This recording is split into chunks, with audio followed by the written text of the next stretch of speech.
ఇది నిజం మహాపాపం పేరుతో ప్రకాశం జిల్లా దర్శిలో టీడీపీ నేతలు ఏర్పాటు చేసిన ఫ్లెక్సీలను వైసీపీ శ్రేణులు తగులబెట్టాయి. దీనిపై మరింత సమాచారం మా ప్రతినిధి రవికృష్ణ అడిగి తెలుసుకుందాం.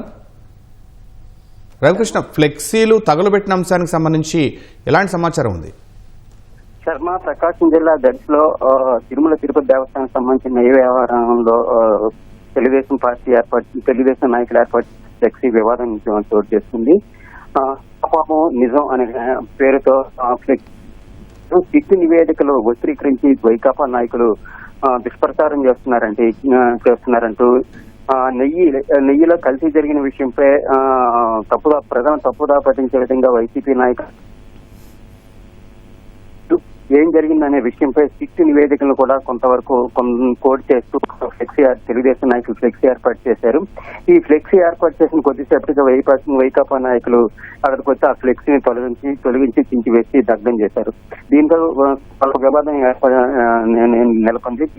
దీనిపై ఆ దగ్గర సమీపంలో ఉన్న పోలీసులు వచ్చి వైకాపా నాయకులు మందలించారు. వైకాపా నాయకులకి పోలీసుకి స్వల్ప జిల్లా వైకాపా నాయకులను అదుపులో తీసుకుని పోలీస్ స్టేషన్ తరలించారు. వీళ్ళు వెళ్ళిన అనంతరం మళ్లీ తెలుగుదేశం నాయకులు అదే ఫ్లెక్సీని 2 చోట్ల ఏర్పాటు చేశారు. అయితే ప్రస్తుతానికి వివాదం జరగకుండా ఉండేందుకు పోలీసులు అప్రమత్తంగా ఉన్నారు. వైసీపీ నాయకులందరినీ కూడా ప్రస్తుతానికి పోలీసులు అదుపులోనే ఉంచి ఎలాంటి మరింత వివాదం కాకుండా ఉండేందుకు ప్రయత్నాలు చేస్తున్నారు. శర్మ, ధన్యవాదాలు రవికృష్ణ.